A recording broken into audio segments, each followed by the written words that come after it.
The weekend, 14 days of demonstrations by Extinction Rebellion, the climate group, during which nearly 500 people were arrested, all came to an end. Now, the group says life on Earth is in crisis and facing a mass extinction.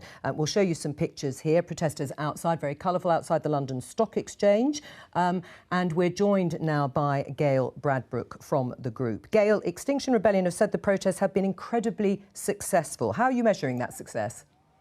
Well, we had two goals with this rebellion. One was to ask for an immediate demand, which was no new investments in fossil fuels. And we took that demand to the heart of the City of London, because people are fond of saying that the UK has very low emissions, but actually 15% of emissions are funded from the UK. We didn't actually expect that demand to be met because we are not being led out of this crisis. We're being led over a cliff. The Paris Climate Agreement has already failed. We are going to be getting 1.5 degrees of warming and more, which is catastrophic right. for millions of people. The second goal, therefore, was to say, why is it that when we're facing and when we're in a time of existential threat, why is it that we're not being led on this issue? All right. I mean, because we have a political economy that's unable to lead us in such a crisis. All right. I mean, there is an indication that the public don't necessarily have a positive view of you, the group. I mean, not you personally. I mean, is there a danger that people start to tune out of the sorts of things you're talking about because of the tactics and the strategy that you adopt?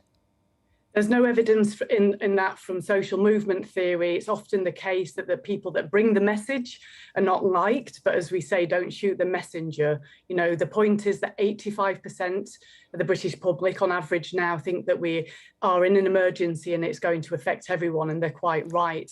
And what we're talking about, you know, you were discussing on this programme earlier about the, not having food on the shelves. We're looking at multi-breadbasket failures in the coming years, according to academics.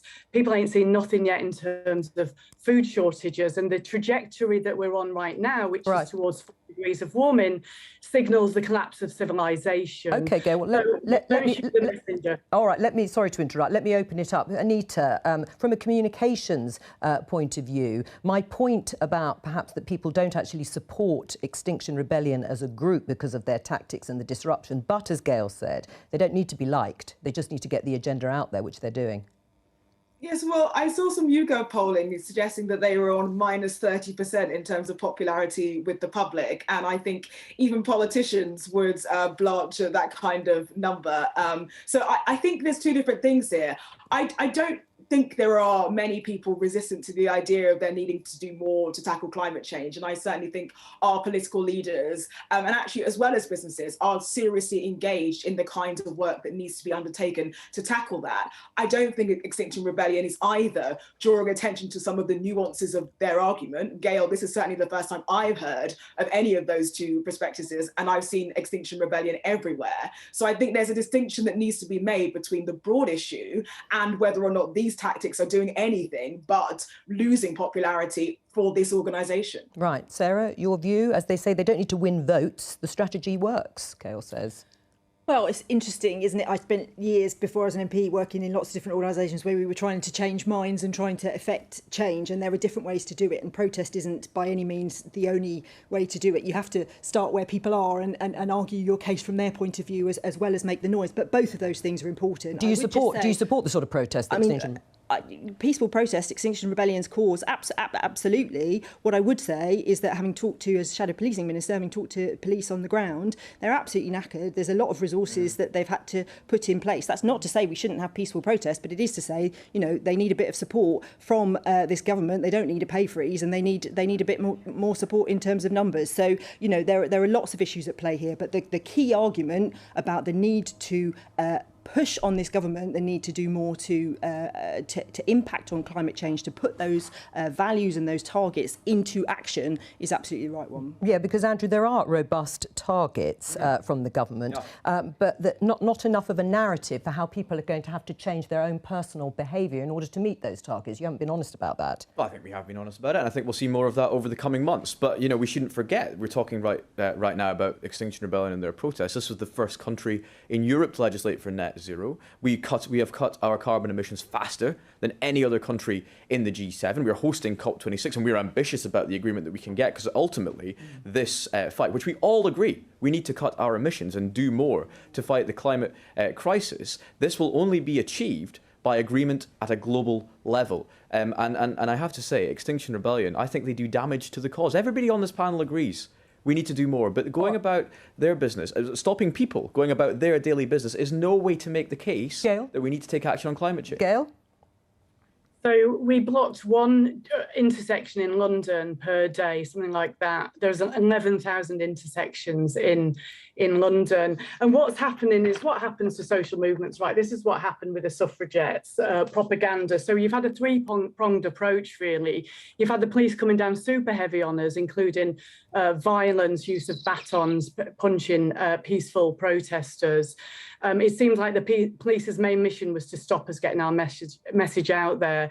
You've got a coordinated attack across the right-wing press to discredit us, and you've got a government trying to pass a police crime and sentencing bill to squash this kind of protest. Like, why is there so much focus on Extinction Rebellion and so little focus on the agenda and action to be actually taken? Because if you look at all these targets that the government set, according to their own committee on climate change, they just keep failing on them. According to the Public Accounts Committee, they have no plan. According to Lord Deben, they haven't seen the delivery plan. There is no plan, folks. We're being led over a cliff. We're already getting 1.5 degrees of warming, and people are going to starve in the future as a result of that. All right. And Gail, I'm going to have to stop you because we're getting close to the end of the programme, but thank you very much for coming on. Alistair, I just want to get a response from you on the sort of political side in terms of the strategy and tactics of Extinction Rebellion. The issue is obviously up the political agenda, but in the US, they've worked very hard to attach themselves, environmentalists, to the Democrats, and to some extent it's worked with Joe Biden. Would that be better, to try and attach themselves, XR, to a political party here? No, from their perspective, I don't think it would. And I agree with Gail. I find it really alarming that the government's bringing forward this legislation aimed at sort of curbing peaceful protest. And look, they may be unpopular. Although I've got to say, Anita, Gavin Williamson would give his right arm for -30. He's way worse than that, and he's still in charge of schools. Right. Well, so reshuffle's happening perhaps later in the week. But I do think they have played a role in getting the issue up the agenda, and Gail is right that this really is an emergency for the planet, and I suspect that the protest movement, for all their unpopularity, can actually pat themselves on the back to some extent for having made that happen. Right, Andrew?